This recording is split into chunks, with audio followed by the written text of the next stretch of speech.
Hello, wonderful people of the internet. Welcome back to another episode of Simuleos. Today, we are going to be working on the GPUE program, software, whatever. We're doing the same thing we did yesterday, just better, because it's a new day, so we're doing it better. C252, Kodo, I cannot actually pronounce the name. Kodo Amatsukami, thank you so much for coming in. Are you ever going to add neural networks to the algorithm archives? Yeah, so to be fair, there's a lot of things on the algorithm archive that we want to add in. I want to add in finite difference time domain. I want to add in, obviously, different types of neural networks. I want to add in a whole bunch of stuff that will take a heck of a lot of time on my end to develop. And right now, I don't even have enough time to develop, like, a plotting chapter. So, I am dreadfully behind in terms of time. I wish I could, but I just don't have the time right now. This is one of those things that I could do if I was working on the project full-time. But because I'm not working on the project full-time and I'm kind of finishing up my PhD, there's a lot of work that needs to be done for these types of chapters that I can't quite do right now. So that's where we're at there. Again, I wish I could, but I'm kind of at the stage where I can't right now. Let me see, do I have Zernal up? I do not. So let's go ahead and open up Zernal, and let's go ahead and draw out what we're going to do today, explain why it's important and stuff like that. Again, if you guys have any questions, comments, concerns, anything like that, let me know, and I'll totally address it as soon as I see it in chat. Let's see. Okay, background plane. Aren't we slightly prioritizing scientific algorithms and numerical methods? Yeah, but honestly, neural networks are scientific. Like, everyone uses neural networks, machine learning, this type of stuff in their data analysis nowadays. I mean, not everybody, but a lot of people do. So it's fairly common to see this as a at least useful tool that we should discuss. Admittedly, we don't need to go so far in depth because we probably just don't need that, but everyone uses it. It's a very common technique, so not having it in there would be a huge deficit. And again, there's just so many little things here and there, not little things, big algorithms and methods that I really want to talk about and cover and discuss, but it's just, yeah, exactly, they're very, very difficult to cover because, quite frankly, this is going to take like someone's full-time job doing this, and I don't have the time to do that right now. Again, this is why I'm doing like research streams and kind of figuring out whether it's possible to do kind of a long-term content creator gig or something like that. I'm deciding whether it's worth pursuing this type of stuff just to see where we go. Something like perceptrons could be feasible in the near future. Yeah, I suppose so. 1 second, I just got an email. This is the problem with, streaming on my work, It's just if I'm streaming while I'm working, you get a whole bunch of notifications and stuff like that you have to go through. But yeah, so the idea would be that if this research stream goes well, if this upcoming research project goes well, and again, it's completely open, hopefully with community involvement and everything like that, if this stuff goes well, then I have no qualms with trying to be an online content creator for a bit, because I should be able to generate enough money that I can survive, and on top of that, I know for a fact that we can do research together as a community. So this is why I'm doing these GPUE streams, to kind of, I guess, start the conversation and see if it's possible to do this type of stuff live, or if we're going to have to just kind of do all this in silence and then just make a video at the end. I don't know how this is going to work, but doing open research is certainly a goal of mine, and it's been a goal of mine basically since starting my YouTube channel.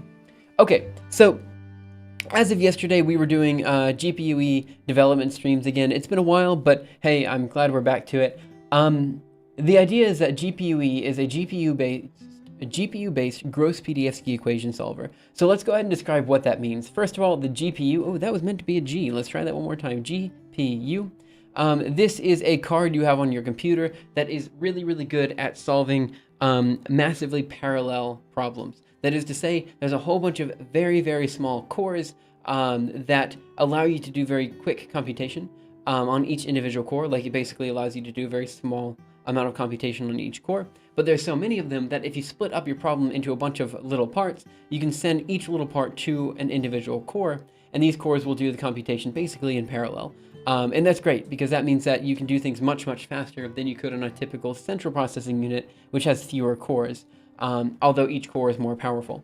So this is your massively parallel device. So I'll say massively parallel. Okay, now let's talk about the GPE, the gross PDF equation.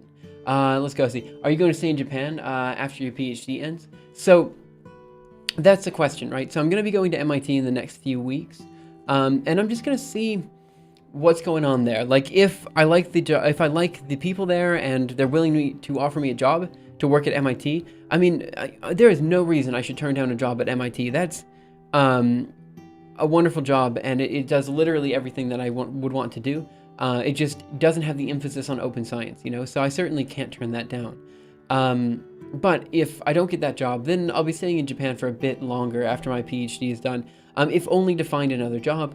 But I would like to spend a lot of that time working on the algorithm archive, you know, just basically working on this project full time, which I could do if, because OIST provides what's known as a junior research fellowship after you finish your PhD, which basically means you get a few months to finish up projects, and after finishing up those projects, then kind of figure out what you want to do with your life, this type of thing. So you have your PhD, then after your PhD, they give you about 6 months to figure out, finish everything up and find a new job. I feel like MIT would be very open to the idea of open science.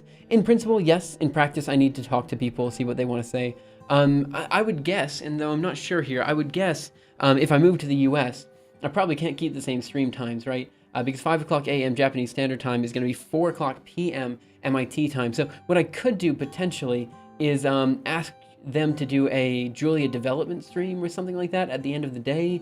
I don't know. This is stuff that I'd have to pitch to them. And it's right now not worth discussing until after I've actually spoken to them in person. So in the next few weeks, we'll be doing a hackathon with them, and we'll see how that goes. You know, if I like the community, I like the people there, and I'm able to do open science, yeah, why not? That seems like a win-win-win-win-win. I don't know how many wins there are, but it seems like a few wins. But if we, if, you know, the hackathon doesn't go well and, you know, I'm not offered a position there, I think I'm still fine. I'll just double down on the content creation stuff and probably focus on that. Because again, like I said this morning, there's that whole kind of, I don't know how to put it, in terms of finding a future career in academia, right? Like, the reason I want to stay in academia is so I can have funding and stuff like that. But honestly, the amount of funding you get in academia is so small that it's not really even worth it, you know, for the most part. So then being an online content creator gives me more funding, more stable funding, and potentially allows me to do science in a more open way, lets me focus on projects I care about, all this type of stuff. It just seems like a good gig. So it's something to think about. Husky, hey. Unfortunately, we're not doing any HTML today, so I understand if you want to leave. We're doing exclusively CUDA and GPU computing, but thanks for coming. So GP is the gross PDF-ski equation. I'm not going to go into this in so much detail because, again, I discussed it yesterday, but essentially it is I h bar d psi over dt is going to be equal to p squared over 2m plus v naught plus g psi squared. I'm going to add in an omega LZ term. Whoa, let me try those. All of those characters again. I think it's actually a minus omega. Oh, come on. Omega LZ psi. Okay, so I'll go through what each of these guys mean. This guy right here is a, let's change the color there. This guy right here is a, basically saying that your wave function will be changing with time. And then this guy over here is telling you how it changes with time. And we have some variable in momentum space, some variable in real space, some variable that talks about the interaction between all the particles, and then in our case, because we're dealing with vortices, we have an additional rotational term here. So that's all of the terms we have here. We can talk about what each term means, but for the most part, I think we can just move on without doing this. It's not so important that we understand what each term means right now because we're not discussing that in detail. Instead, what we're going to talk about is multi-component simulations. So I'm just going to go ahead and pop down here and say multi, and then I guess component in green. Just got a grade 5 from my programming parallel computers course. Now I'm an expert on CUDA. Oh, dude, fantastic. You might know more than I do. Okay, so multi-component simulations. Here's the idea. We're working with a very particular type of superfluid known as a Bose-Einstein condensate. Basically, if you take a bunch of bosons, which are particles with an integer spin, you cool them down to near absolute 0 Kelvin, all of these particles will condense into a single giant macroscopic particle, right? And this particle happens to have the properties of a superfluid. So when we're doing our simulations, we have kind of this weird quantum superfluid that we're working with. Now, a lot of people have requested allowing us to work with multiple superfluids at the same time, and that's where multi-component comes in. It means that we have multiple components to our superfluid, right? So we have a bunch of different cases that we can run. We have the case where we have, let's just say, a giant superfluid that is built up of two components, which we'll say is blue on this side and maybe green on this side. And this would be the miscible case, which I'll write as miss.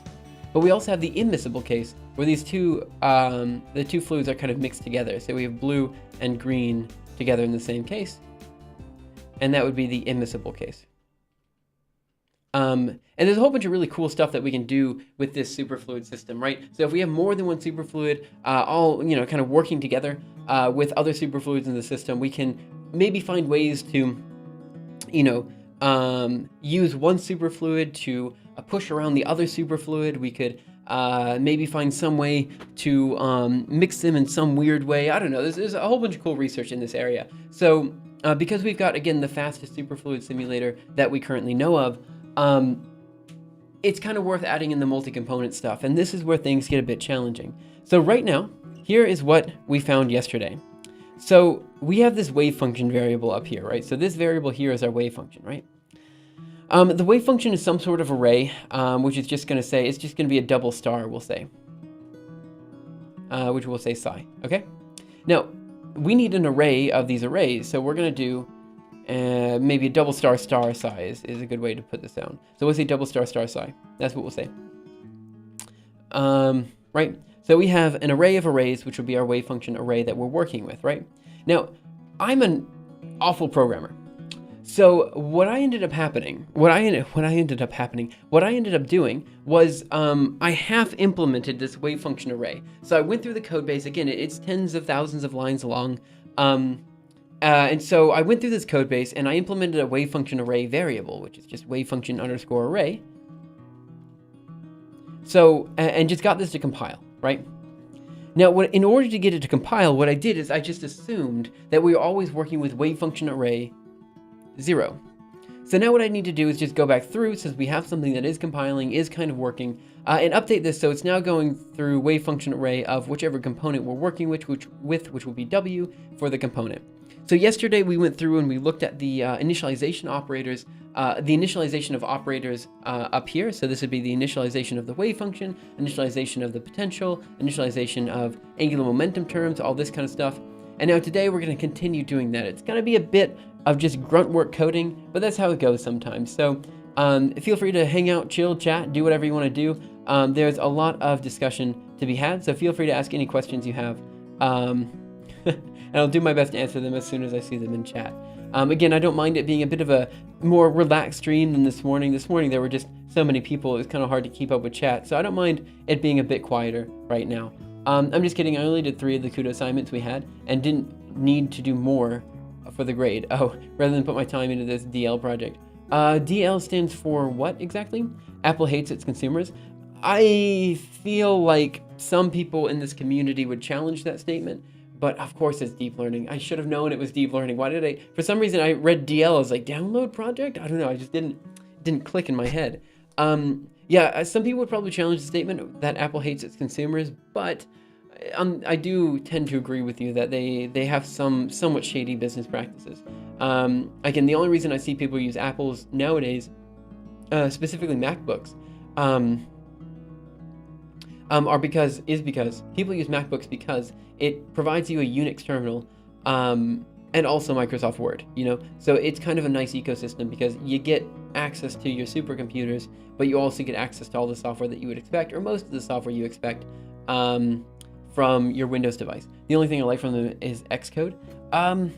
Yeah, honestly, I am not a huge fan of Xcode because it means that you can't even download the appropriate programming libraries without Xcode installed. It gets it's weird. Again, I'm coming from a very Linuxy perspective, so not being able to download packages that I want to download because I don't have Xcode installed and I haven't signed into their proprietary system is kind of a pain to me. But again, it's probably fine to use. It's probably just I'm not used to it, Okay, so this is all I'm going to go into for background. If you guys have questions, specific questions, feel free to let me know. I can go into more background if you want. Just feel free to ask.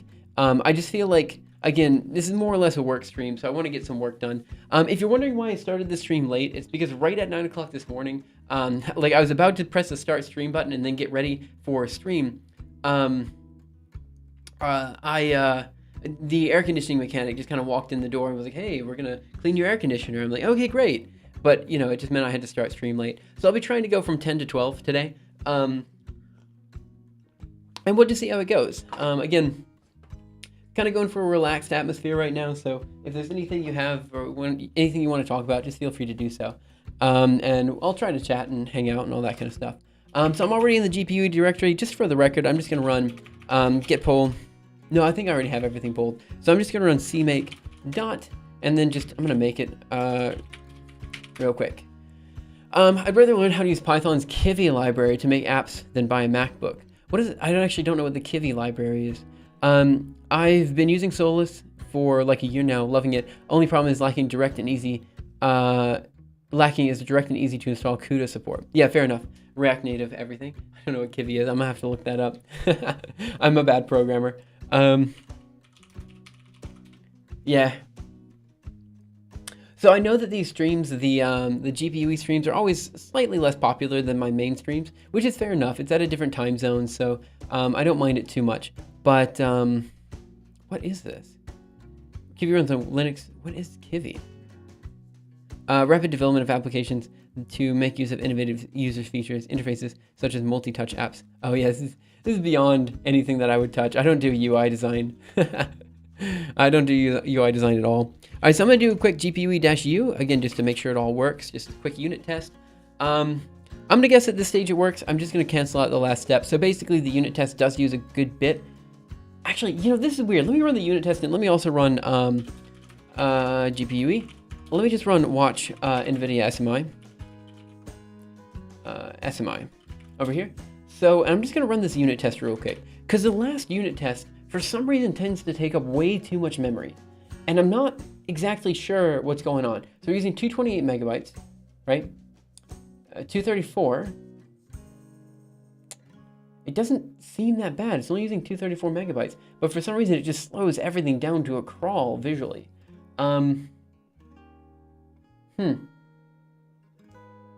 I feel like I'm doing something weird with the GPU utility here. Like, there's something that I'm doing that I'm not sure what I'm doing, but it's for some reason just using up my entire GPU space when it shouldn't be. Here we are. So we're using 240. Yeah, I can see the mouse is lagging. Yeah, I don't know. There's something that's going on that's a bit weird here because I'm not using that much memory, right? Like here it's just 240 megabytes. GPU volatile memory, I don't know. Well, I mean, it's only 34%. Okay, I don't know. There's something going on that's weird, but it doesn't seem to like drop me any frames when I run it, so it should be okay. It's a UI library you can compile on iOS, I think. Yeah, it's good. It seems cross-compatible. Cross-compatible? That's the thing. Okay, so here's the thing. I'm gonna run GPUE, but I'm just gonna run a basic GPUE run, and then I'm gonna take a look at what we have in data. Actually, I shouldn't have anything in data. This just runs with all the default variables. So what I want to do now is just run GPUE, but I want to run with two components, which is just going to be n equals 2. And this obviously gives us a segmentation fault. Now, the reason we're getting a segmentation fault is, of course, because what I said before, when I initialized all of the wave function arrays, I just kind of assumed that we were always using the initial element for all of these components, for like all the operators and things like that. So I'm going to have to go through and I'm going to have to fix this up. As always, I don't mind criticism of this particular stream. Again, I'm trying to find a way to make research kind of enjoyable and fun and engaging and stuff like that, but quite frankly, it is difficult to do. So if there is something that you think we could do better, just let me know and I will try my best to do better with whatever that thing is that you want me to do better with. I tried ARM assembly and my Hello World program gave me a seg fault. That's why I don't use ARM assembly. Yeah, I mean, I had a friend who was like doing crazy ARM stuff at some point, and I don't know anything about this architecture, you know? Like I barely know enough about x86, you know? I'm kind of just doing everything on GPUs nowadays, so it's just kind of like, I don't care about the CPU anymore. Let me go ahead and do a quick, let's go into VI source and init, which is where we were before. No, actually, I believe we were in operators before. And I'll take a look at what we did yesterday. Okay, so we should have something like this. Oh, something like that. Okay.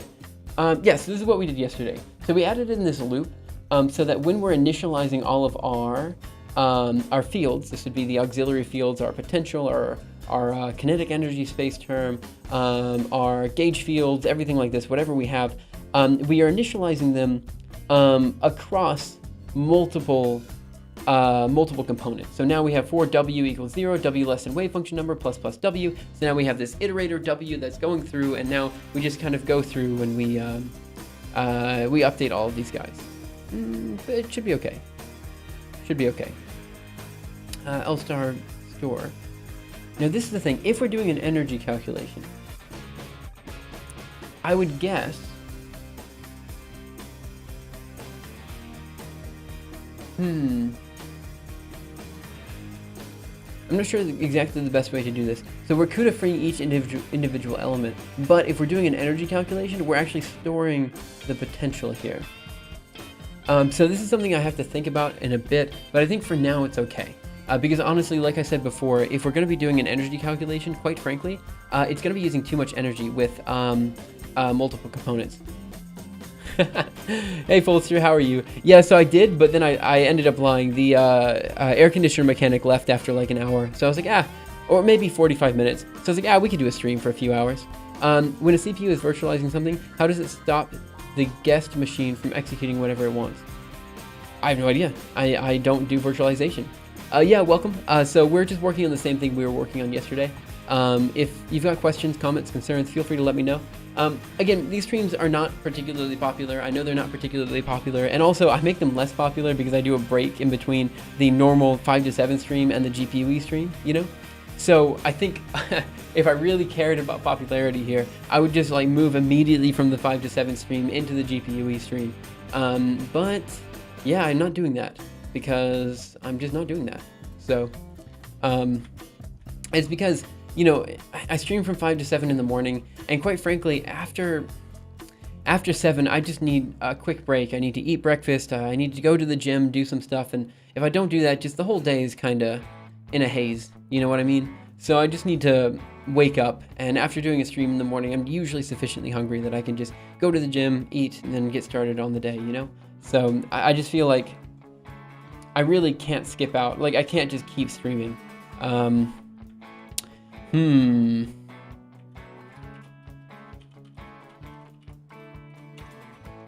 Okay, that'll work. Yep, okay, so again, if you guys have questions, comments, concerns, just let me know and I'll address it as soon as I see it. Okay, so what I'm going to do now is I'm basically going to go through and find any position, like these positions here, where I just only initialized one element when I should have been initializing multiple elements. You know what I mean? So there's a lot of stuff in here where that happened, and I'm going to fix it all up so that I can do that appropriately. So let's see, what do we have here? So we've std vector double, and we're initializing ax, ay, az, all this kind of stuff, all with size wave function number. So I'm going to go down here, and I'm just going to say for int w equals 0, w less than wave function number, and then we're just going to do plus w. And then we're just going to pop down to the bottom here. Basically, the last time we see these guys here, so par.store ax, par.store ay, that should be fine here. And now I'm just going to have to go up and add spaces for all of these lines. Now, I know what you're thinking, right? You're thinking, why don't you use visual mode? And you just do this in visual mode. Ho ho, my friends. Ho ho. I'm using Vim, VI, not Vim. And I know what you're thinking. That's dumb. You should use Vim instead of VI. And you're totally correct. This is one of those cases where I genuinely think we could be a bit faster with Vim instead of VI. But hey, I don't care. It doesn't take that long. It's fine. No, it doesn't. I think that's only in visual mode. But ultimately, like, it's not so bad. I mean, I would still have to go up line by line and do something like this anyway.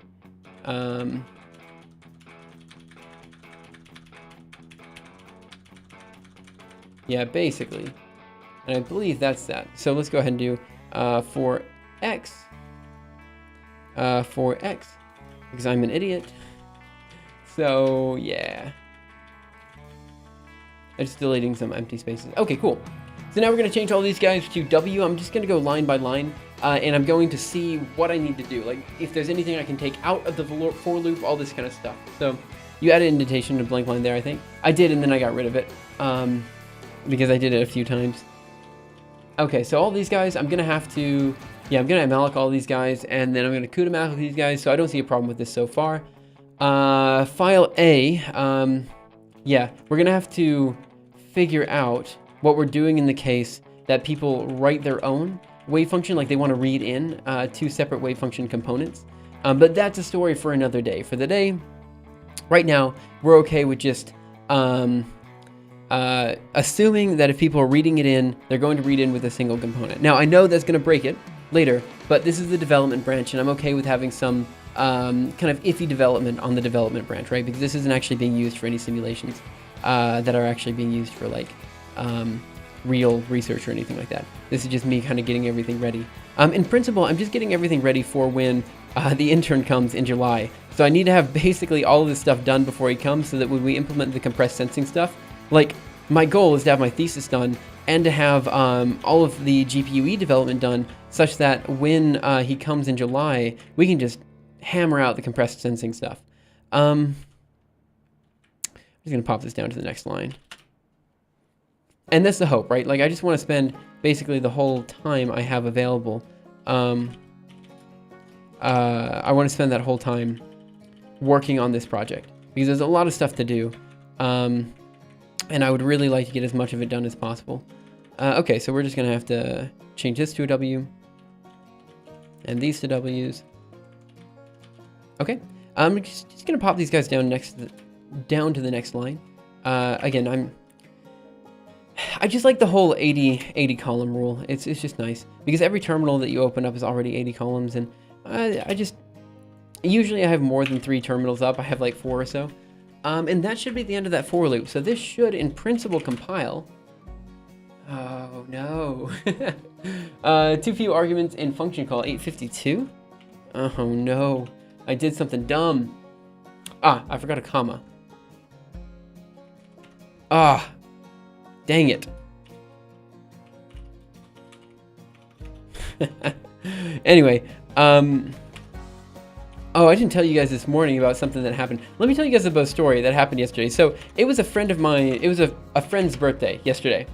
And so we, journal new page before, a few of my friends got this friend a birthday present, right? And it was a paddleboard. If you guys don't know what a paddleboard is, the idea is like, here's the ocean. And then basically you put the board on top of the ocean. You have some guy standing up here. You know, here's a guy standing up here. And he has some sort of paddle that goes into the ocean. And he just paddles along, right? That's a paddleboard. So one of my friends built his friend a paddleboard, right? Which was actually just a sheet of plywood that looked like this. It was just a sheet of plywood. And then he built him a paddle that looked something like this, right? It was just a stick with like another piece of wood on the end, right? So in order to make this paddleboard work, what we did, myself and the 2 friends that built this paddleboard, we put the plywood on top of the ocean. We had the guy stand up here, you know, and, you know, hold his stick and, you know, kind of paddle himself along. But then we had people underneath holding up the board to make it look like he was paddling. And so we were just kind of like walking him along. It was like, oh, look, the paddleboard works. That was really funny. Unfortunately, like, you know, we were at here's the ocean floor, right? And there's just a whole bunch of sea cucumbers. What if it was in a superfluid? Yeah. Anyway, like it was kind of funny for a bit. Yeah, and then I also went for a swim later. I don't know. I'm a super big fan of this place. Like I just love having the ocean right there. It's super nice. If it was in a superfluid, we would all die. There's no question about that. Okay, so I'm gonna go through and I'm just gonna keep looking for other places where we need to add in like more than one component to the initialization. I don't know. It was just something funny that happened yesterday that I thought was kind of fun. Okay, so let's see. I'm gonna look for, oh, that's not what I'm looking for. Down here, this and 0. Okay, no, that's okay. Item 0 is okay. K not. Okay, generate K. I'm guessing I'm gonna have to, yeah, I'm gonna have to do it in here too. So we're gonna say for int w equals 0, w less than wave function number. Then we're gonna do another plus w in here, and I think we can just pop down here. Yep, that should do it. There. Okay, cool. Simple K, so we're just gonna go ahead and pop this down a bit. So simple K is just a simple kernel meant to generate a grid in momentum space that we'll be using. So let's go ahead and modify this to W, modify this down here to W, and just do this wherever we see it. And then we'll build it again just to make sure it builds. And then we have probably 1 or 2 more of these guys to do before we go from there. Make. Do you think we could ever make a superfluid at STP? Yes, probably. On Steam, I get like 10 kilobytes a second when downloading.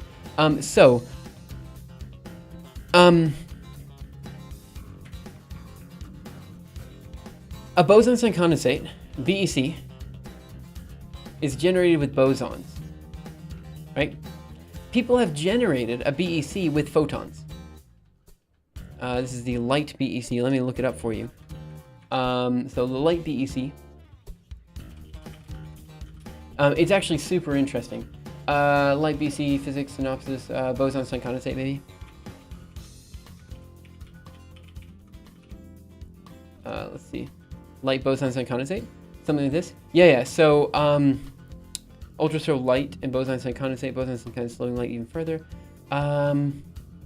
Yeah. So I don't remember where this is, but boson-sign condensate with photons. Maybe if I do photon instead of light. Let's see what we get here.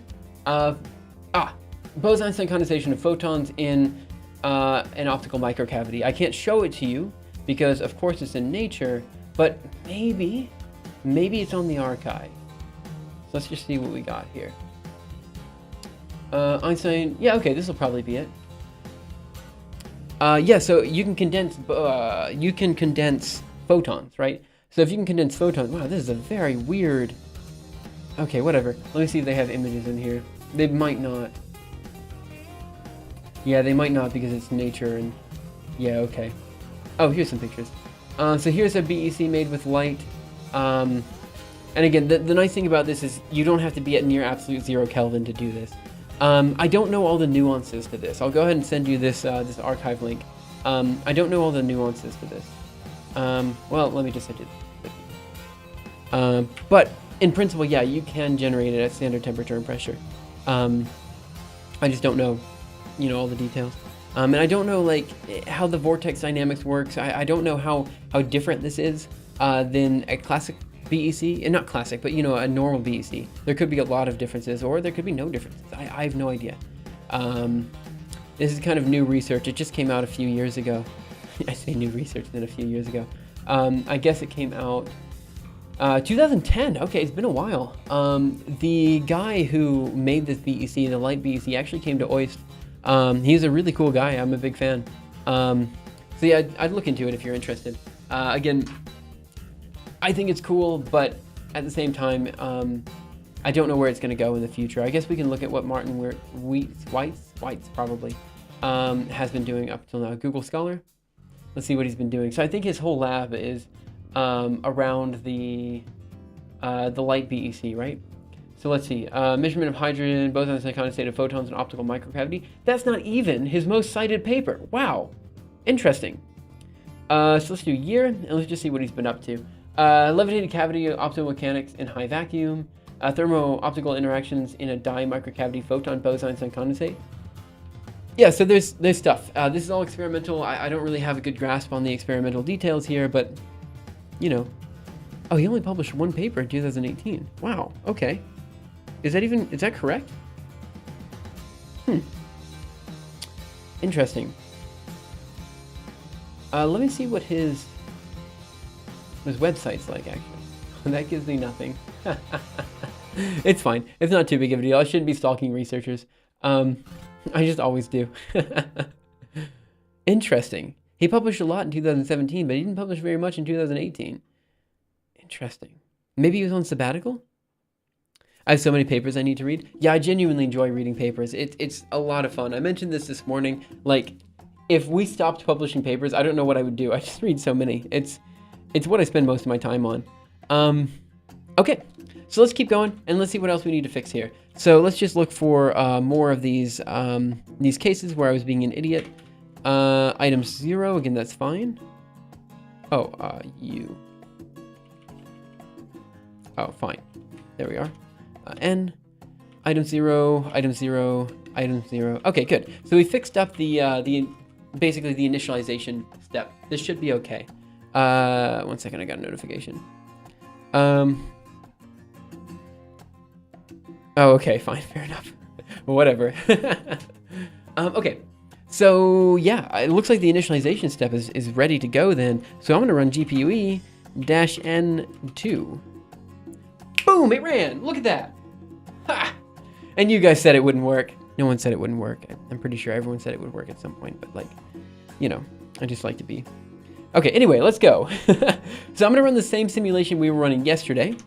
And the hope is that we get 2 separate wave functions out, both of which are identical. Does that make sense? Like, I want both wave functions to look the same. And the reason I do is that right now I'm running a test where there is no interaction between the condensates. It's literally just running 2 condensates independently. And then we'll worry about the multi-component aspect, the interaction aspect in just a bit.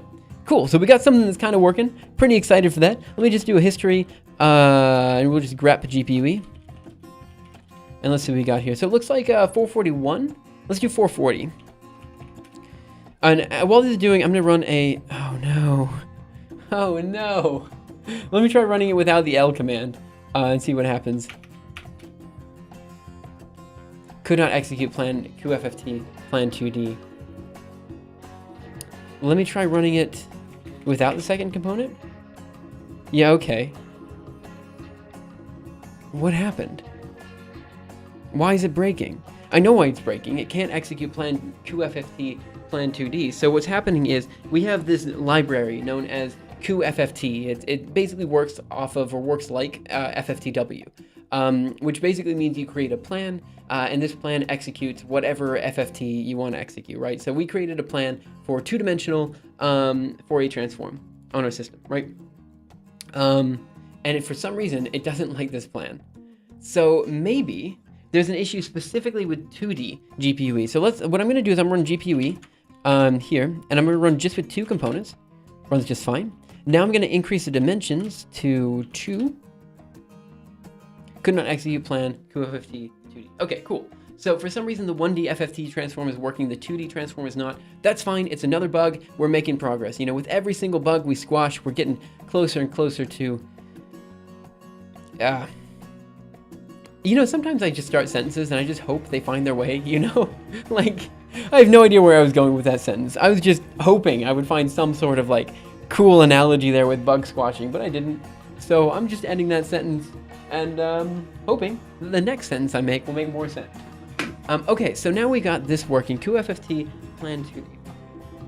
I guess what I can do is I can do 1D, just a 1D simulation to make sure it's doing what we want it to do.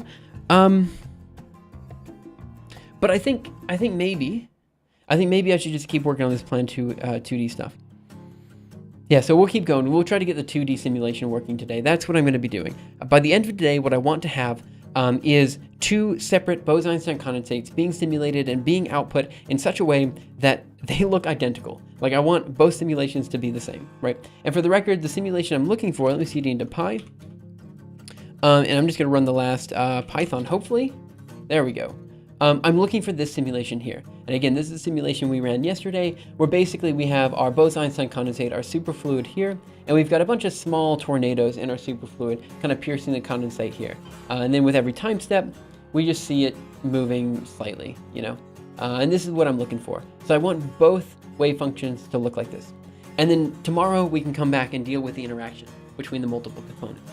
The nice thing is that based on the way I've implemented this, it should work for n components, n being greater than, well, n being whatever you want it to be, as long as you have enough GPU memory. And I have a check to make sure that you're not going to be running out of GPU memory, basically. Okay, so let's see what's going on with this QFFT plan, yada yada. CD backup directory. Where do I initialize the plan? I want to say I initialize the plan. Now, there could be multiple problems with this, right? So it could be that we are not outputting. It could be that the wave functions that we're creating are not being output correctly. It could be that for some reason the condensates are not exactly what we want them to be. So I'm going to go ahead and go into the initialization step. Source init. And I'm just going to make sure that we're outputting everything. In fact, I'm just going to go through and do some crappy printout statements for debugging, and just see how far we're getting in this file, right? Because hopefully we're getting past the initialization step now, and we're onto the stage where we're actually trying the simulation. And in fact, we can check that by just running the code one more time, because I think, where are we? GPUE N2. And what?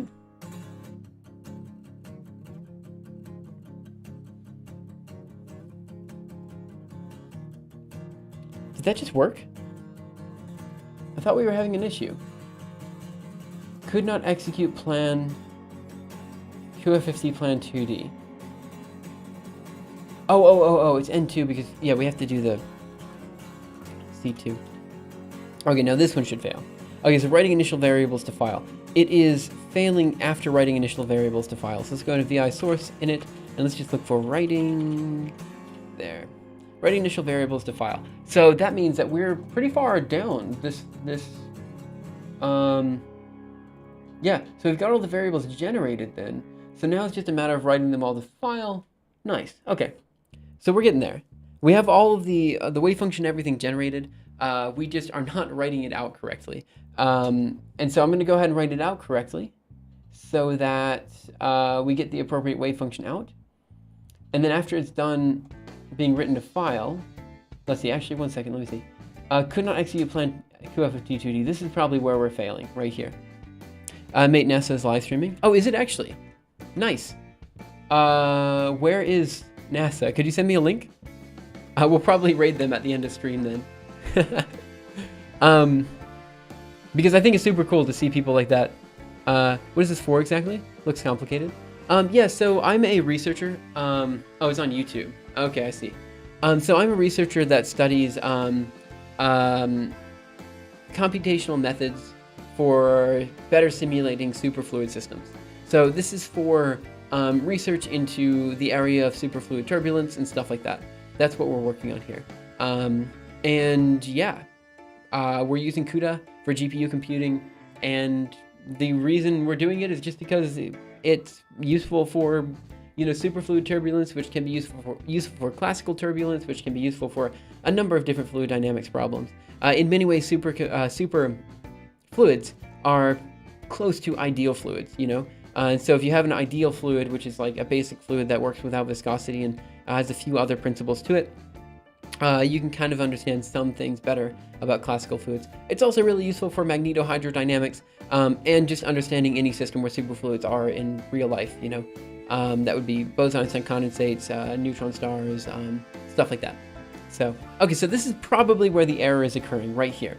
So what I think I'm going to do, I'm going to go to the write out step, toString I, what is this I?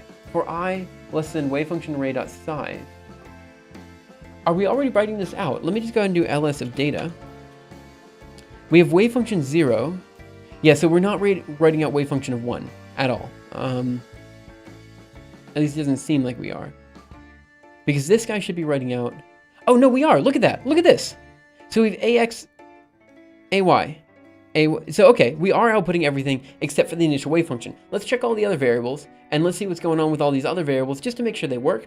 And then after we check all those other variables, we will hopefully have everything that we need. So let's go ahead and cd into Pi, and let's do Python plot I, and we're just going to do AX00 G256. 256. And I believe... Oh. G. Uh-huh. I thought AX was supposed to be Y and AY was supposed to be X. Let me try AZ. Let's try AY. Oh, we don't have any rotation in this simulation. Of course, that's fine. So let's just do V0 then. Okay, so there's our potential. Now let's try V1. Ah, dang. Okay. So let's try all the other terms here. So what this basically means is that our potential for one wave function was a simple harmonic oscillator. But for the other one, it just seems... Oh, our K is correct. That's nice. And I believe all of our A's are correct. So let's do AX. Yeah, they're probably fine. AX, AY. Yeah. What I'm going to do is I'm just going to run this GPUE command one more time with a rotational case. So we're going to cd back a directory. Where are we? We are running... Where are you, dog? C2, and now we're just going to run -a rotation just to check to make sure the AX and AY are correct. And again, we're running into this error. We know where the error is, so I'm pretty confident that we can fix it soon. AY? What? AX? Huh, they should not be 0. I just tried using VI, but apparently in my system it's symlinked to Vim. Oh, that's true. In most systems it is symlinked to Vim. You have to try to use VI. It's actually kind of hard. Okay. It's fine though, because Vim is genuinely better than VI in pretty much every way. I think I know the problem here. I didn't add in an omega, so let's go ahead and add in an omega here. So it has some sort of rotational velocity. So this is going to be W of 0.5, let's say. Okay, so now we're going to CD into pi, and let's go ahead and plot that AX guy. There we go. Okay, so AX is scale along Y. That's what we expect. Okay, so now let's check all the other variables, and let's see what we have. What is your line length limit? No, I don't know what you mean. What is a line length limit, actually? I don't know what that is. Moo, good. I'm typing like a 3rd grader. Okay. I'm happy to hear that. So let's try A1. Okay. Oh, it's standard terminal size, so 24 by 80. So this guy I think is 60. I'm not honestly sure. I'm gonna have to check that. But obviously it's 80 along here. It's always 80. Every terminal you open up is always 80. Well, unless you have specific, you specifically set it up not to open up a terminal size 80. Admittedly, yeah, I could do a bit longer. I know a lot of people usually have terminals of size 85. It's just that I like having it of size 80 because it allows me to do it allows me to have 4 terminals up. So usually I have my terminals set up like this. This would be 1 second, 2, 3, 4. And so this is usually how I have my terminal set up. So I just have 4 terminals along. This is great because it allows me to run the SL command here and then SL command here. There we go. And then the SL command here. 1 second. There. It kind of looks like the train's going across. SL command there. Sorry, this terminal was slightly misplaced. But yeah, this is what I spend my entire time doing. Just trying to get the SL command to line up terminal via terminal. So if I do SL here, then you have to time it just right. It's actually kind of a pain. See, I missed it there. Also, this terminal's misplaced. So SL. See, I'm just... this is where research goes. This is research money being spent on this SL command right here.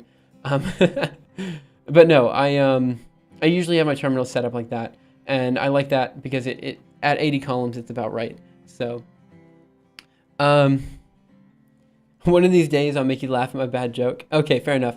4 spaces with 80 character limit seems painful. Yeah, I don't know. I got used to it. I could shift to 2 spaces if I want to. It's relatively straightforward to do. Let's see what else we have to plot here just to check all the variables. But I think I'm fairly confident in saying that the variables are being generated correctly, and I'm happy with that. Except for the V. For some reason, the potential is not being generated correctly. So I'm going to have to go and figure out why the potential is not being generated correctly. One more thing I'm going to have to check here. What is that wave function 1? Let me do GPU, where are we? Source init. Am I outputting a wave function? I am outputting a wave function 1. Okay, so we can check these guys too then. Let's check the initial wave function then. So we're going to output, I guess we're going to output wave function. We're just going to output the real component because we should only have a real component. So we're going to do wave function 0, 0 should be the first guy. Okay, that's fine. So now we're going to do wave function 1. Dang, okay, good. So we know that most variables are being generated correctly with exception of the wave function and the potential. So we'll go through and we'll figure out why those guys aren't being generated correctly. And then we'll figure out what the problem is there. So we're going to go back to the initialization step. Again, once we get everything initialized, then we can figure out what's going wrong with the FFT step. If you're more than 3 indents in, you're probably doing something wrong anyway. Man, I wish the person who was working on this code base before me had that mentality. Like there was one point where it was literally 80 columns of indents, and I'm like, dog, what are you doing? What are you doing? I mean, most of them weren't loops. Most of them were like if statements and stuff like this. So it wasn't actually that big of a deal, but it was still kind of a bit rough. I still haven't fully cleaned it up. The evolve function for GPUE is kind of a bit messy. Let me get some water real quick, and then we'll go ahead and figure out why the initialization steps are wrong for the potential and the wave function. And then after that, we'll go back through and we'll start working on the FFT and figure out why that's broken. Overall, we're moving way faster than I thought we would. I was honestly expecting not to get this far with this stream. I thought we were just going to blow up miserably a second ago, so I'm pretty happy with this so far. And again, as far as these streams are concerned, like I'm not worried about popularity of these streams. These are literally for openness, you know? And in fact, I'm not really worried about popularity of any of my Twitch streams. So don't, for the most part, these streams are meant for, again, openness within the community, openness within the algorithm archive dev, research, all this kind of stuff. So it's not that big of a deal. And if you guys have questions, comments, concerns, anything like that, you want to just chill, talk about things, like now's the place to do it. So if there's something you want to chat, feel free to, or chat about, feel free to do so. I'm going to go ahead and do an ls here. Let's go into vi source and operators. And what I'm going to do is I'm going to look for where we initialize our potential. So that should be v, something like this. So we've allocated it there, then we do CUDA malloc there. Now where do we actually, so then we do find field par grid. Oh, this is only if we have an abstract syntax tree. Okay, so now we have CUDA mem copy. Otherwise we use par.v function. Okay. Interesting. I don't think the potential function has changed. So in principle, I don't understand what's going on here. I'll take a look at it and figure if I can, see if I can figure it out. I was working through a tensor network example guide, and it legit wanted me to code a 14 deep for loop to solve one of their problems. Oh no, that sounds awful. Okay, so the way this works is that in our big parameter class that we have that we're kind of passing around, this is where we have all of our pointers to different objects. We are specifically pointing to one function, which is a potential function. It's called v function. Admittedly, it's probably a bad name. I don't really care that much. This is a kernel that we're just passing around. Now, in this function call, we're calling X GPU, Y GPU, Z GPU, items GPU. Now, admittedly, the items GPU, this is just a bunch of auxiliary variables, just all these items that we need. So like mass, just whatever. It's just like stuff that we need to make sure that we have the right units. Oh, I'm sorry. Okay. Yep. Screwed something up. Sorry about that. Let's see if I can. Okay. I think I fixed it. Now we're reading in a X GPU, a Y GPU, a Z GPU, and V GPU, right? These are all functions of W. So we're reading in the right component. Then we do a CUDA mem copy back out. Okay. And then we do the same thing for the wave function down here. We do par wave function, but for some reason,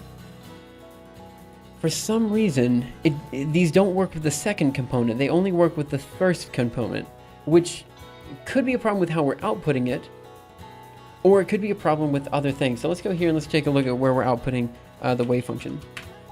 Okay, So we're outputting the wave function array I, should be fine. And then we're outputting v of I, which also should be fine. Dang. There's a subreddit called Bad Code filled with things like that. I'm sad to say that I posted personal code on there.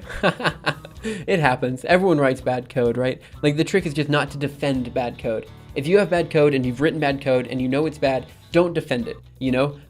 Try your best to make it better if people ask you to make it better. I now understand why the four-color theorem has such a large proof. Isn't that for Earth only, or is it for any map? Any map? Oh. Oh, yeah. I think I know what we're talking about now. Yeah. I'm sorry, I was trying to remember what the four-color theorem was for a second. Okay, so now the question is, why does this work? Why does this work for the first component but not the second component? Let me double check just to make sure I'm not doing something dumb here. So I'm gonna cd into pi, and I'm just gonna plot something. So here's wave function 1. That is all. Let me go back a directory, and let me just rerun this GPUE code. Where are we? C2, N2, A rotation, W, 0. Okay, now we're going to CD into pi. Let's try plotting it one more time. Yeah, that's all zeros. Let's try 0. Yeah, that is clearly not all zeros. We have our little superfluid there in the center. Darn. Can you just make 5 countries border each other? Corners don't count. I mean, make 4 other countries border 1 country. I don't know. I have no idea. Let's check V just to make sure. Okay, that's what we expect. And I believe the first component is going to be, yeah, it's all zeros. Admittedly, this doesn't happen with K. So here's K. And it works for K, which is weird.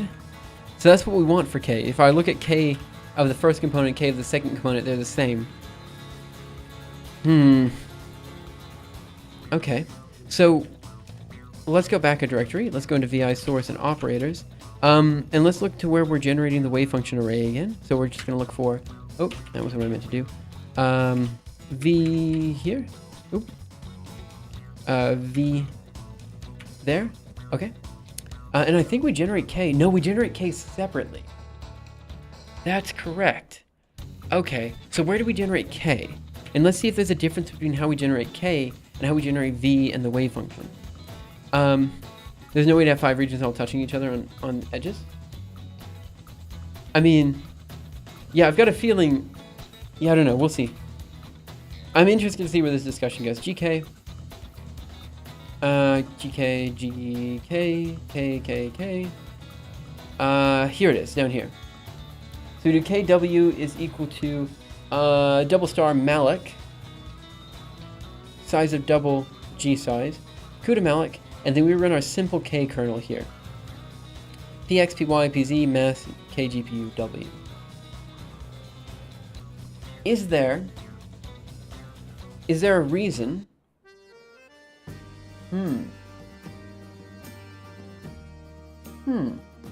Let me see what else we have for the variables. ls data. What other variables do we have? Do we have an x? PAX. We have an x naught, a y naught, and a z naught, but that's not what I'm looking for. The NVIDIA physics paper I was looking at flat out said that it isn't worth bothering with an optimal coloring, and that suboptimal greedy coloring was good enough. I mean, that's what they're always going to say for GPU papers, because honestly, greedy is always easier to implement in parallel. Greedy is always easier to implement, period. And when you're working with a complicated architecture like GPU systems, that's just what they do. I mean, it's the same with compressed sensing, which we'll cover soon. I specifically want to cover greedy algorithms, even though there are some better algorithms out there. Just because the greedy algorithms are the ones that can be easily implemented on a GPU, so they're the ones that are more relevant to my work. You know what I mean? Okay. Well, let's take a look at this guy again. Let's just pop down here. Let's look up for K here. GID. Okay. Maybe it's at the top. Here it is. Okay, so here's where we generate our k. We do std vector double star k wave function number k GPU wave function number. We do k of w is equal to double star malloc size of double times g size. Okay. Then we do CUDA malloc here. Simple k. I'm gonna do something real dumb. I'm gonna screenshot this real quick. Now I can just open it up in another file. That's probably the best way to do it. I don't think there's anything wrong with this guy. So it's data directory, wave function, std2 string, v std2 string. Okay, like v and k should be the same, and they are. Yeah, I don't think there's anything wrong with this. Was this guy? I like trains. Oh.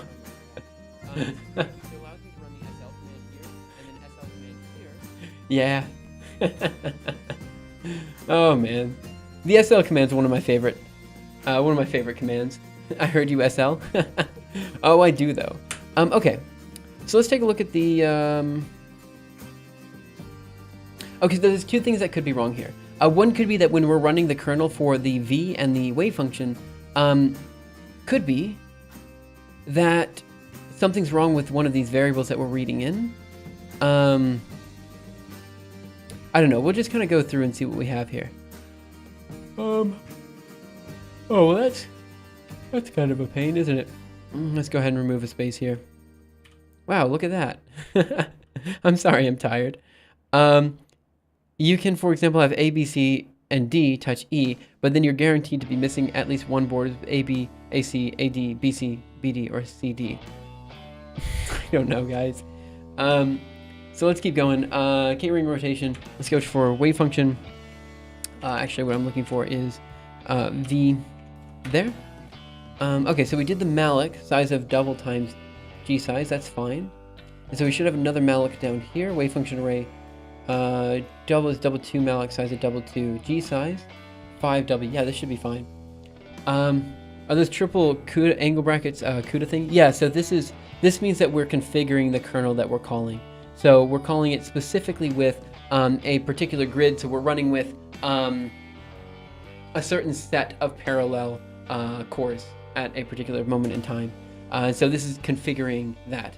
And so it's an ugly notation. I know it's an ugly notation. I don't really like it that much, but it is what it is. I'm not gonna really mess with it. Find field here for vGPU. What is find field? Oh, that's for the AST. Yeah, it's fine if it's for the AST. Man, dagnabbit. So part.v function is part.grids, part.threads, xGPU, yGPU, zGPU. It could be that maybe these variables are zeros. Let's take a look at what we have here, but they shouldn't be. No, we're using the same grid, unless I unallocated them down here, which could have happened. Aha! So these are within the for loop, but they shouldn't be. So let's go and do yank 8. Let's do D8D, and let's paste these guys underneath the for loop here.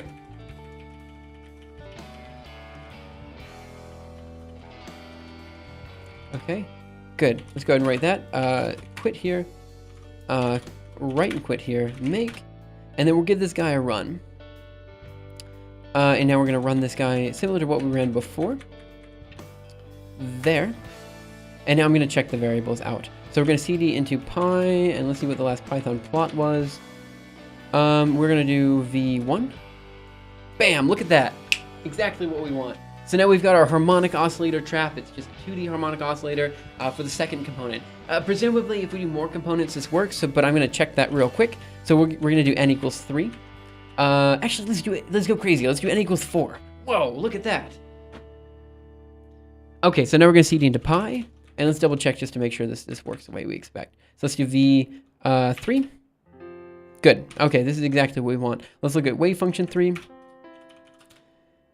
Okay, fine, fair enough. Is it oscillating harmonically? No, it's called a harmonic oscillator because it follows an x squared kind of potential in a way. So if you have, for example, a spring, it follows Hooke's law, which basically means that here, let me just draw this out.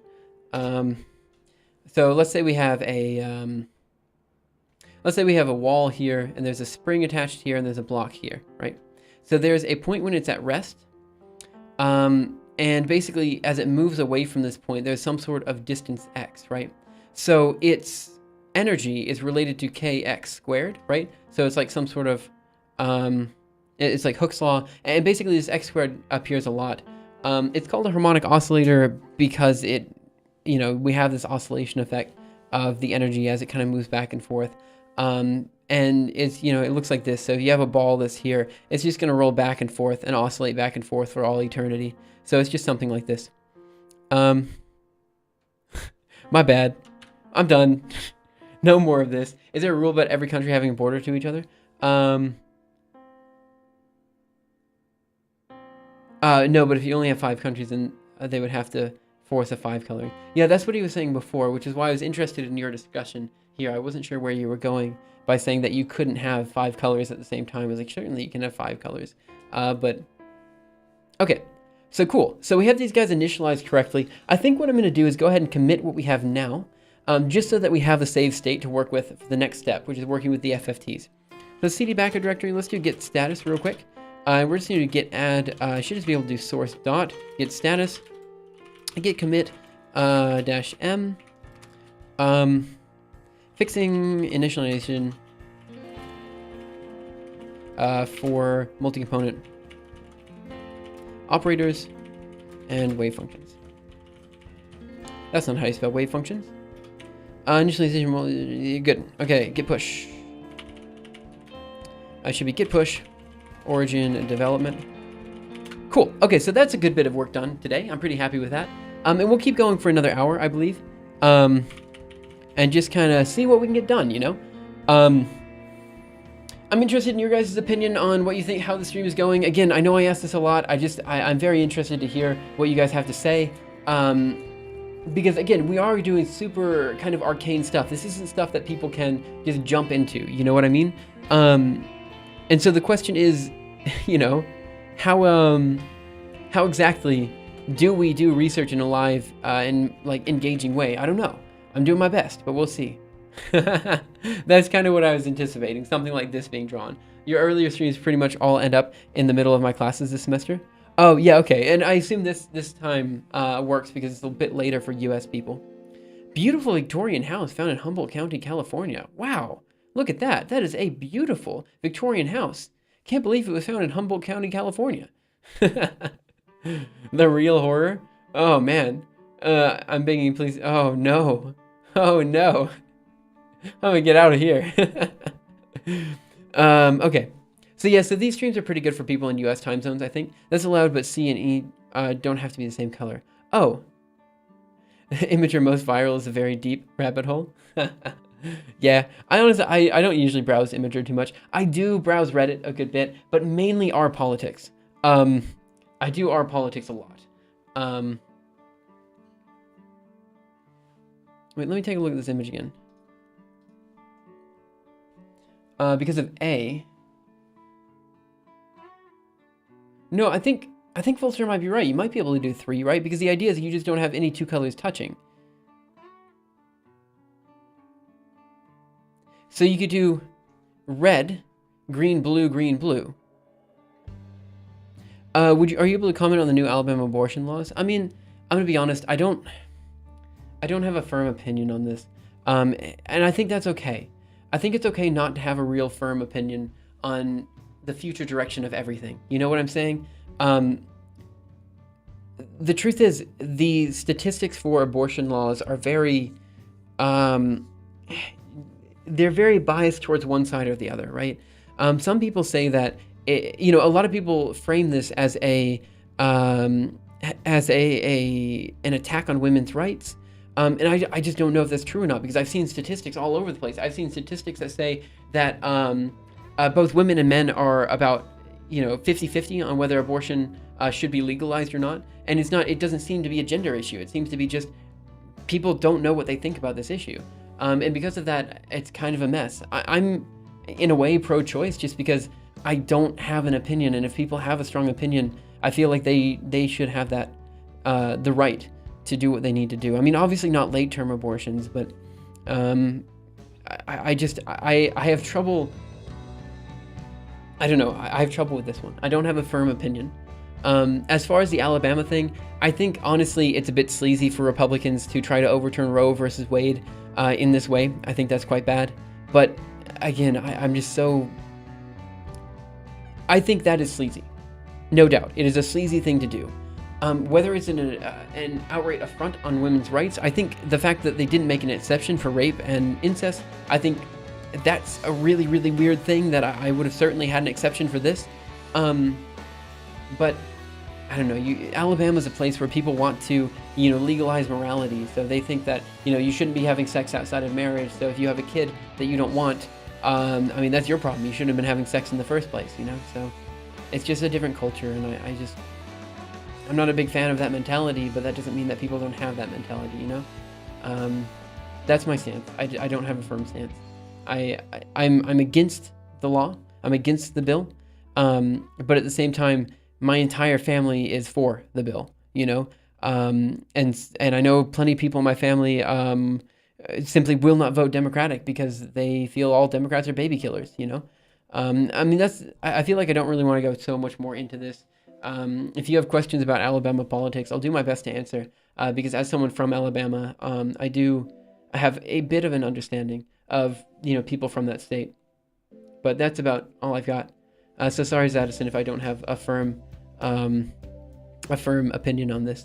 Again, my personal opinion is that the bill is, I don't understand it. I think it's bad.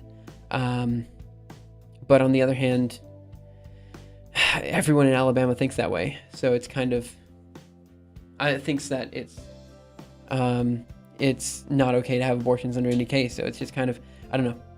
Anyway, I'm sorry for rambling. Zedison, I apologize if I ran you out of the stream. That's about where I'm at.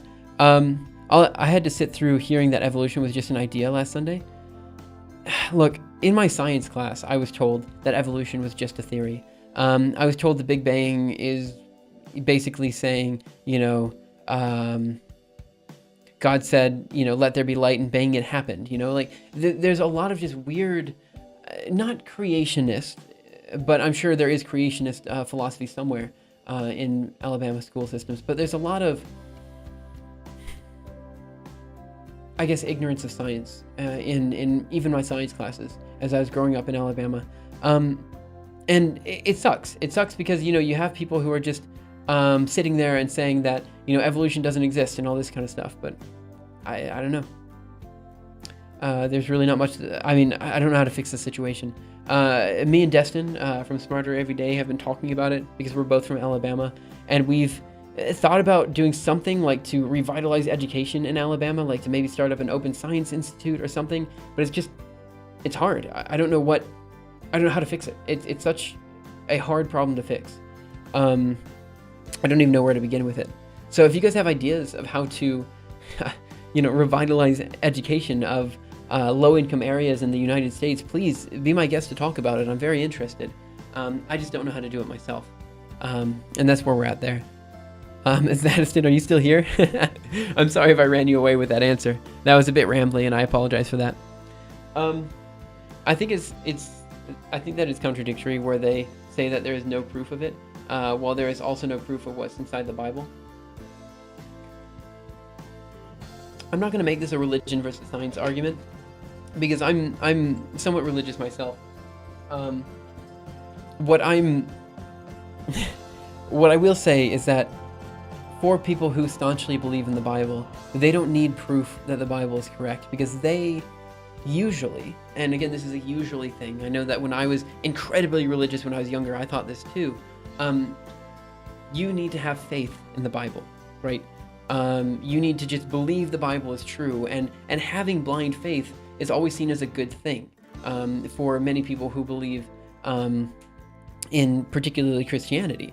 And that's the thing, like if you have blind faith, this is very, very good in their mind. So just trusting people is very, very good. Trusting the opinion of people that are around you is a very good thing to do. So it creates this mindset where, like, you can say, oh, evolution is just a theory, because and you have an unwavering belief that the Bible is 100% correct.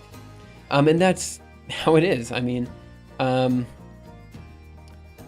you 100% believe the Bible is correct, and you dig into it, I guess you could come to the conclusion that the Earth is 7,000 years old, or whatever they say it is.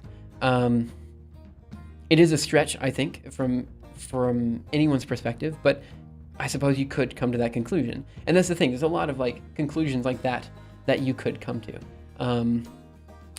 I'm not saying flat Earth people are religious, because I think that's a very far stretch.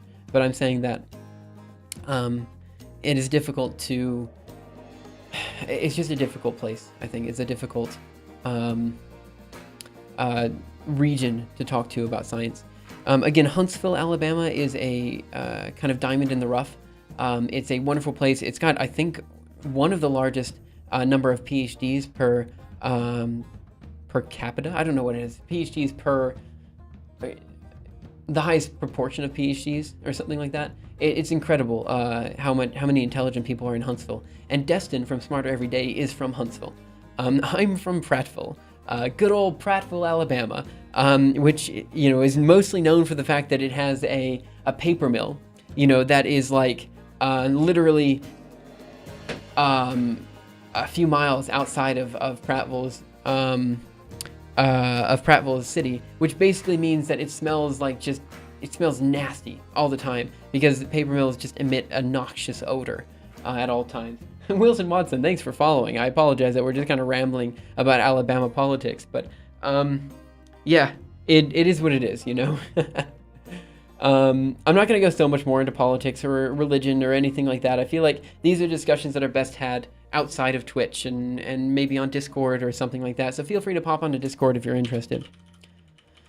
Okay, and that is, I think, wrapping up my discussion on the abortion stuff and Alabama and all that kind of stuff. I genuinely believe that Alabama needs to do better. We need to have a better way of dealing with the ignorance crisis in Alabama. And by ignorance crisis, I mean people who just disagree or don't believe in science. We need to fight that. I just don't know how. So, did the link not appear? Oh, it didn't. Did it not? Let me go ahead and give you guys a link then. Let's go to Discord over here, and I'm just gonna give you guys create instant invite, edit. No, not temporary membership. Expire after and never. Generate link. Copy. Paste. That should work. Okay, cool. I apologize that I got kind of weird. I just realized you said you talked with Dustin. Yeah, Destin actually is his name. Yeah, me and Destin, we talk. I'm not. I think that we're friends. We're pretty good friends. I'm not super good friends, but we're friends. We talk a lot on Twitter and stuff like that. I met him during ThinkerCon and stuff like that. He's a wonderful person. And he and I share very similar beliefs. We're both from Alabama too, and there are very few content creators, especially educational content creators from Alabama. So it's very rare to see that happen. So we talk. Again, it's not a super large amount of conversation. I would argue I've spoken to Destin a bit more than I've spoken to Grant from 3 Blue and Brown, but ultimately it's not too much conversation. It's just we know of each other, we appreciate each other's content, this type of thing. That's insane. Yeah, I don't know. I thought that for a while, but I don't know. It's not. He's just a normal person. Everyone's just a normal person. The one I'm most interested in talking to and about is Grant from 3 Blue and Brown, because his style of content is genuinely impressive. And I'm not saying that Destin's isn't. I'm not saying that any of the science YouTubers aren't. They have fantastic content. It's just his was so close to my area that it just kind of made me fundamentally change the direction of my channel, and now I'm focusing on algorithm archive and research when I used to focus on math animations. And you can see it, you go to my YouTube channel, let's just youtube.com, I guess user LeosOS, you go here and you look at the videos, and you can basically see the moment that 3 Blue and Brown started getting popular. I just go to the videos, let's just go to, let me open this up in a private tab. Control C, private window, Control V, because otherwise you see a whole bunch of videos that only I see. So let's go sort by, I guess this is date added. It's been 5 months that I posted a video. But yeah, so around this point was when he started getting popular. So, I did math animations, eigenvector, Monte Carlo, 4D, understanding 4D, the Tesseract, all this stuff. You know, there's a whole bunch of animations, like probably some of the best animations I've ever made. And then around this point, I realized that I couldn't keep it up. I was just working too hard. And I couldn't keep doing the PhD and the YouTube channel at the same time, so I kind of changed the content to focus on stuff that would help me with my PhD career and all that kind of stuff. And I don't know, it just kind of, around here is when I changed to more doing algorithm archive stuff. And I'm pretty happy with these videos. Like, don't get me wrong, I like these videos. They're great. It's just, you know, it's just a different thing. I went from math animations to algorithms, and now I'm going to focus more on research and stuff like that, because I care a lot about research and I want to do that. So that's kind of where we're at. Again, that Understanding 4D, the Tesseract video, I get so many comments every day on that video. It's just a pain. Someone who shot a Prince Rupert's drop with an AK at 200,000 FPS seems pretty cool. Oh yeah, he's undoubtedly cool. He's great. It's just that, like I was trying to say, he's a normal person. Just like every other person, he is a normal person. And that's the thing. You just kind of have to treat them like normal people. I mean, it's not like he's got a family. It's nice. Just did some quick research. The four-color theorem still checks 633 different cases and then proves that solving those cases solves the problem for all maps. Oh, interesting. Okay, so let's just go ahead and keep working on the research here. I realized that we just went from talking about educational YouTubers to going back to doing this arcane superfluid research, but it's work time for me, and I got to get the superfluid research done. And as much as I've been leaning more and more to doing online content creation as a full-time job, and again, I've been leaning that way a lot this week, but last week I was leaning against it. I'm going to talk to my advisor next week and see what he says about like generating funding in academia. And if he basically says that, you know, grant funding is super unsustainable, I might just go for it and do the online content creation. Again, I know what you guys are thinking if you're just coming from Twitch. I get no viewership on Twitch. But my YouTube viewership's good enough that I could probably manage. And that's kind of where I'm at now. I'm thinking about it, considering it. And we'll see how it goes. But one thing that this is all contingent on is being able to do research in an open way like this. Because if I could do live research, and this is something that people like and care about, I would do online content creation without even thinking about it. It's something that seems really cool to me. But it has to be something that's interesting to other people, right? And that's something I'm not sure about. YouTube funding can be unstable as well.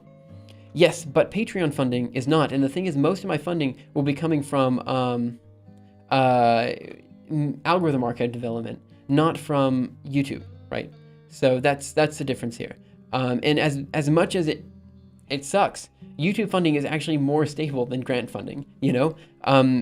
It is what it is, you know? Finding grants is hard work. It takes a lot, and you don't usually get the grants. Like, you spend forever writing the grant and you get no money out. So anyway, I'm gonna keep going here. Let's do a quick ls, and I'm just gonna go into vi source and init, and I'm just gonna check to make sure that what we just ran, what we just found, rather, for the initialization step was in fact the error that we're getting here. So let's see, what do we have here? Result, QFFT plan 2D. So if it is unsuccessful, we return could not execute plan QFFT plan 2D. Okay. So let's see, what do we have here? We're not doing the read wave function option, so it should be fine. Instead, we're just going to go here. So we have result QFFT plan 2D. If result not equal to QFFT success, then we output this guy, right?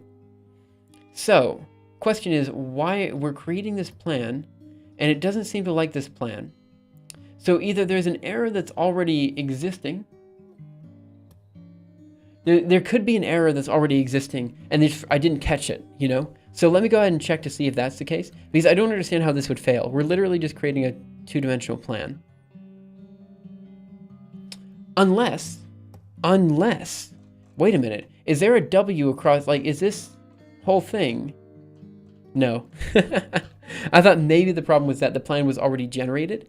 So what's the result that it's giving us when it fails? So let's just do just like GPUE, and we're just going to do N2, and then we're going to see. Oh yeah, I have to do the C2. 2. Okay. And it gives us a result that is... What?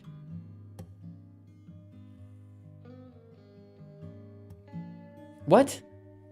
Chotomate.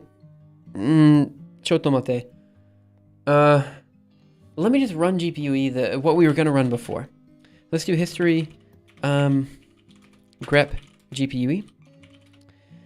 Let's see what we got here. So I'm going to run 532. No, I'm going to run 531. Come on, break. Why isn't it breaking? Oh my gosh. I was expecting it to break. Okay, well, we're getting stuff out. I'm just going to let it run and see what happens. Why not? Oh, why not? It's so long that we're not sure if any human could understand the proof generated. And actually, while this is running, let me just run watch end video. Let's see what we have here. It's not using too much more memory, so I don't believe this is working as it should, but we'll check to see what happens. It's so long that we're not sure if any human could understand the proof generated by the computer, and then it gets into a philosophical question of if that even counts as a proof if you can't check it by hand. Oh, interesting. Which tiling manager are you using, by the way? It's a great aesthetic. I've been using i3 for a few months, and it's pretty great. I'm actually using a variation on OpenBox. So OpenBox. I created my own theme with OpenBox. Oh, what are you doing now, dog? Oh, I see what you're doing now. Ha! Crap. Okay. Interesting. Yeah, so it's OpenBox. I'm using it. That's a problem. So let me see what happens. I'm gonna go ahead and take a look at this data. Control C, ls data, and we should have, yeah. So we have all the wave function ones, wave function zero. So I'm gonna do history, cd pi, and let me just do history, history, grep pi, and let's see what we have here. I want to plot this guy, 536. Okay, so here's our initial wave function, and it should be working just fine. No problems. Oh, what? That's not what I was expecting at all. What? Python plot I, wave function EV, G256. What? Interesting. What's going on here? Alright,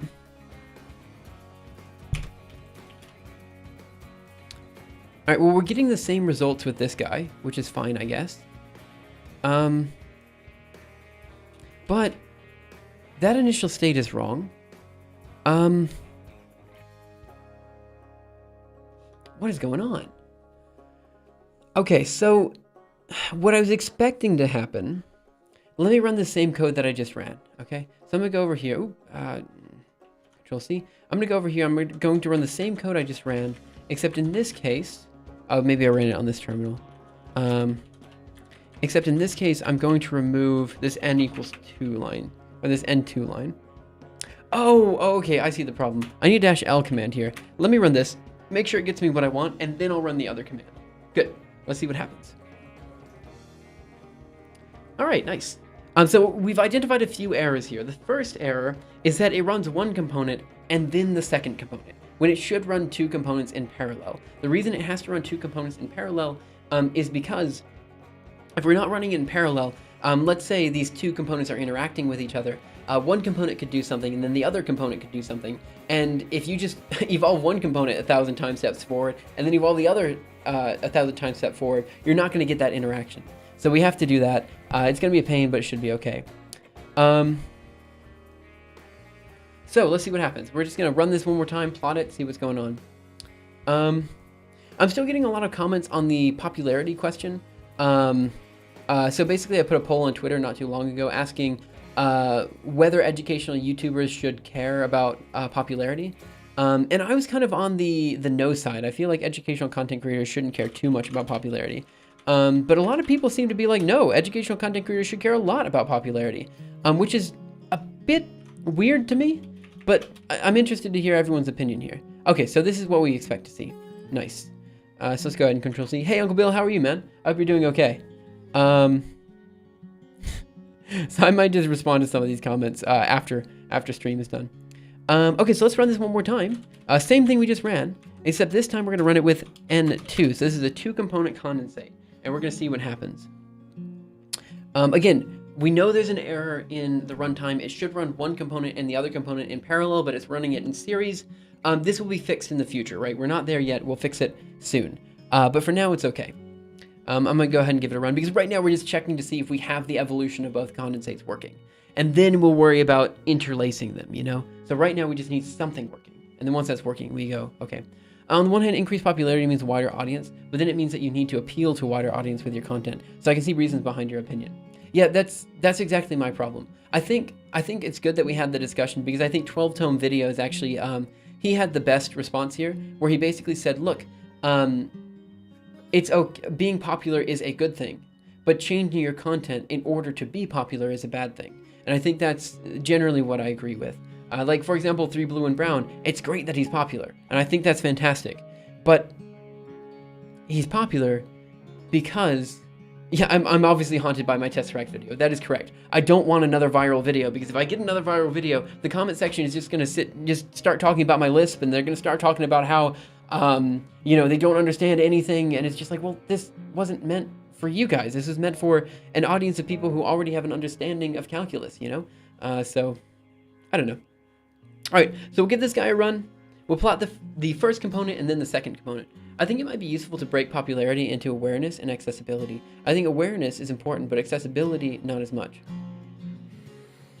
I think you're right, because I think if you're going to create a community of people, right? Because I'm looking for a community of people to work with. I'm looking for a community of people that enjoy, you know, just sitting back, watching a research stream, discussing, you know, the details of how to make this code better, all this kind of stuff. Like, I want people to program with, you know?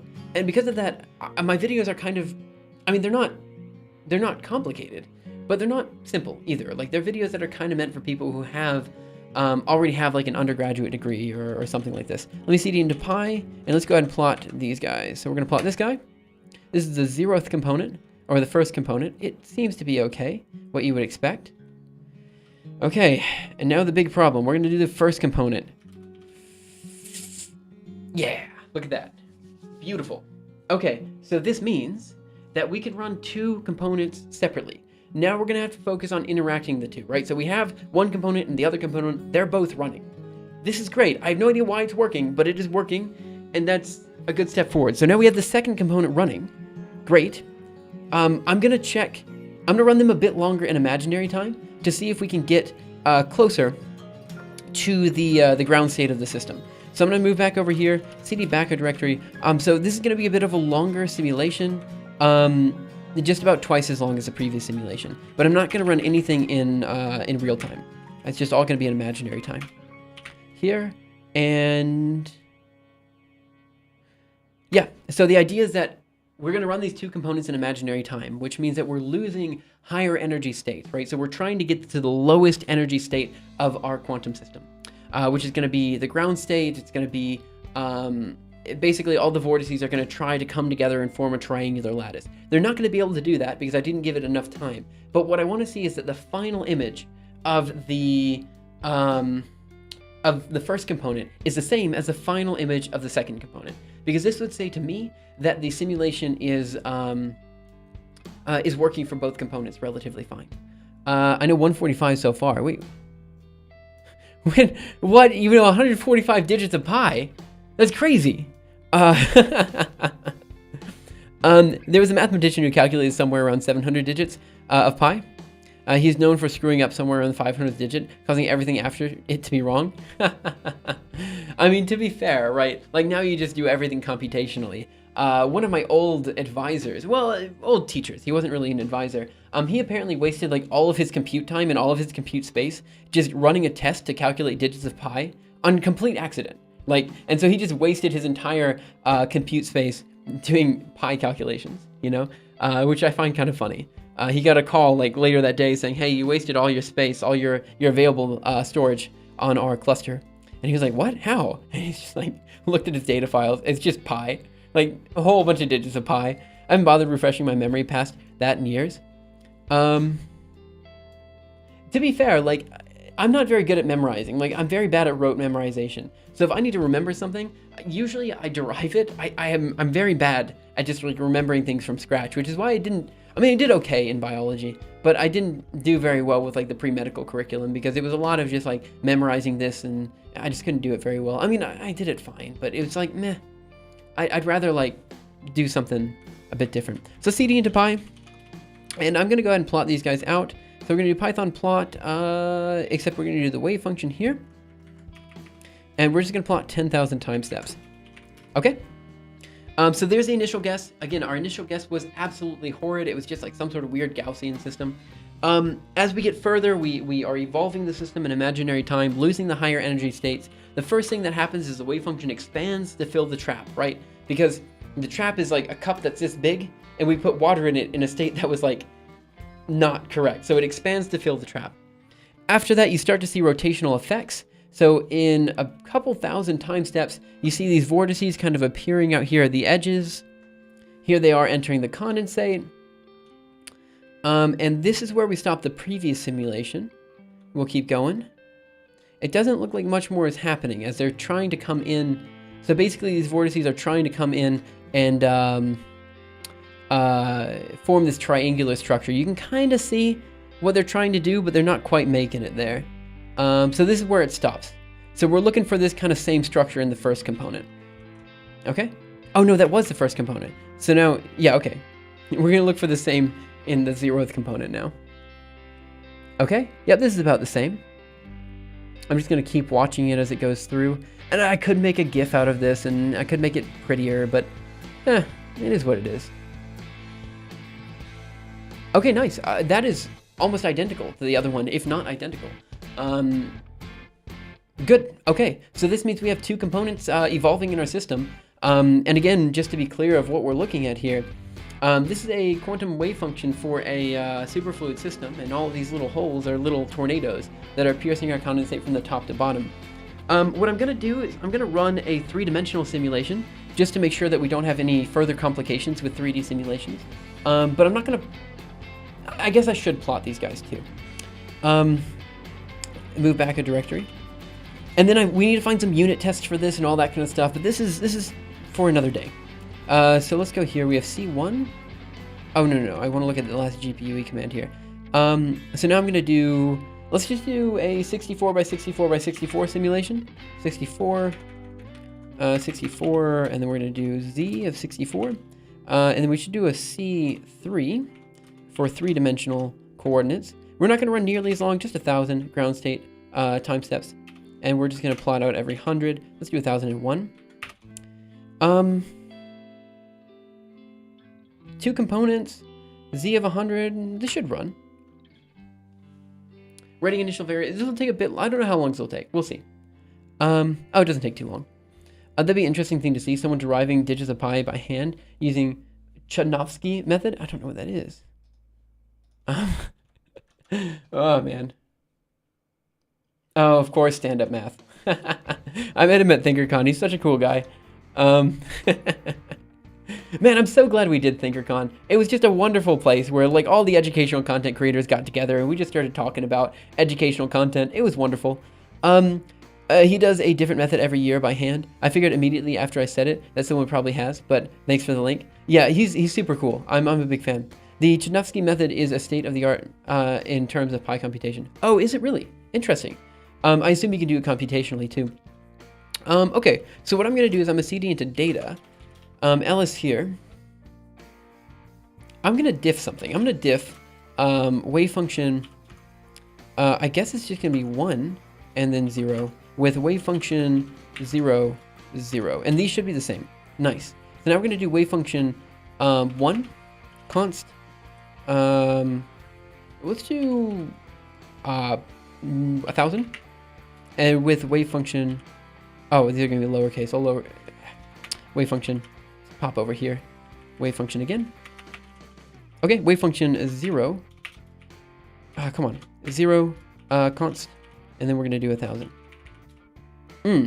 Perfect. Okay, so now I'm fairly confident in saying that we have two components of our condensate evolving not necessarily in parallel, but they're evolving serially in such a way that we're getting the same result. I have way too much data available right now. Let me just do a quick du-h. I think I'm just going to delete it. So let's just do rm star and cd back a directory. Cool. Okay, so again, guys, if you guys have questions up to this point, feel free to let me know, and I'll totally address it as soon as I see it in chat.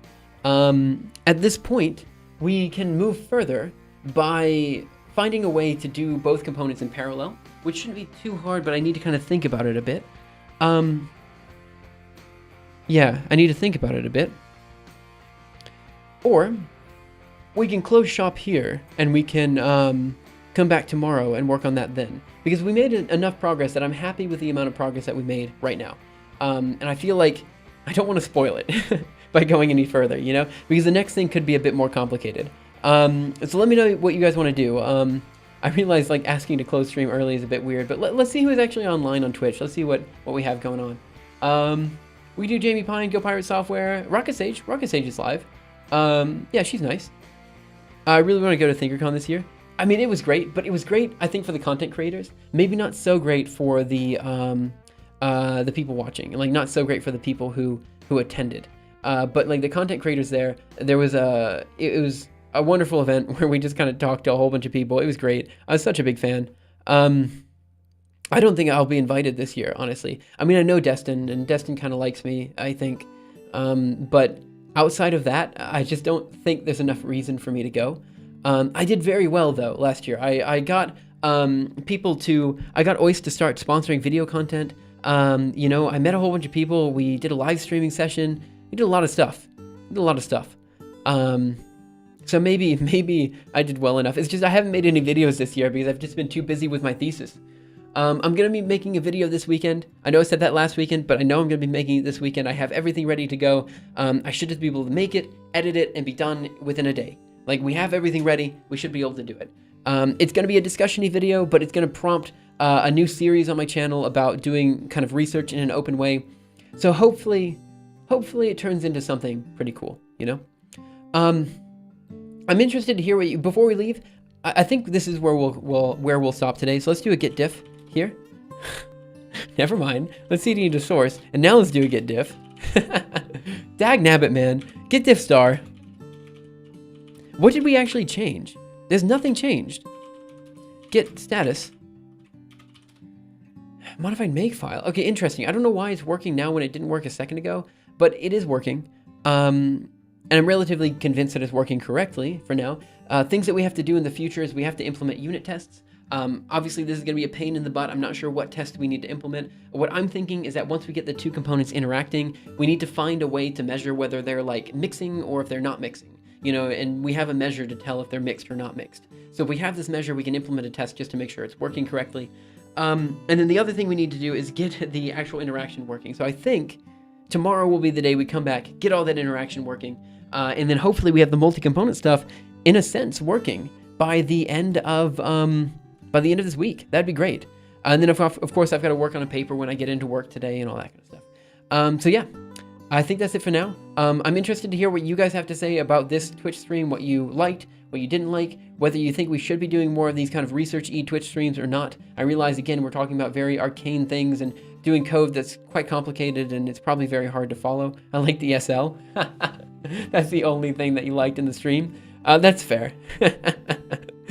Okay, so that's it for now. Thank you guys so much for coming in.